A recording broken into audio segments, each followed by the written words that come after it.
দিনটা ছিল সোমবার, তাই বাপি খাওয়া দাওয়া করে স্কুলের জন্য রেডি হয়ে গেছিলো। আর এই দিদার সাথে আমরা বসে চা খাচ্ছিলাম। এই দিদা কিন্তু এবারে মালিক, তো ওনার বাড়িতে আমরা ভাড়া থাকি। এত ভালো, ওনার সাথে থাকলে অনেক কিছু শেখা যায়। উনি অনেক জ্ঞানী একজন মানুষ।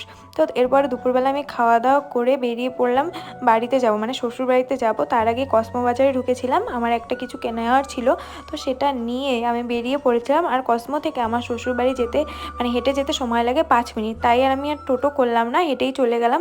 তো বাড়ি এসে যে নাইটি পরে নিয়েছি, যেটা আমাদের শ্বশুরবাড়ির মানে সার্বজনীন ড্রেস বলতে পারো। এরপরে গোল্ডিকে খাবার দিয়ে বিছানা বেড কভারটা চেঞ্জ করে নিলাম। আর দেখো, আমি যেখানেই যাই না কেন, একদিনের জন্য হোক দুদিনের জন্য হোক, এসে আমি বিছানা বেড কভার চেঞ্জ করি। এটা আমার একটা অভ্যাস বলতে পারো। আজ ছিল পৌষ সংক্রান্তির আগের দিন। হ্যাঁ হ্যাঁ জানি, তোমাদের বাড়িতে সবাই কালকে পিঠে দিবা তোমরা, কিন্তু আমার শ্বশুর বাড়িতে নিয়ম আজকে পিঠে দেওয়ার। তো ওই দেখো পিঠে দিয়ে দিল। আর সন্ধ্যেবেলা আমি টুকটাক কাজকর্ম ছিল সেগুলোই করছিলাম। তারপরে আমাদের এই বাড়িতে আবার নিয়ম আছে 3 দিন সাদা চিতই পিঠে ভাজতে হয়।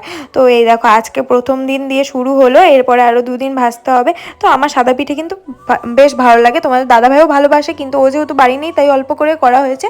গরম গরম খেতে একটু বেশি ভালো লাগে। দেখো ভাজাও হয়ে গেছে, আর আমি একটু মিষ্টান্ন দিয়ে কিন্তু খেয়ে নিলাম। Tata bye.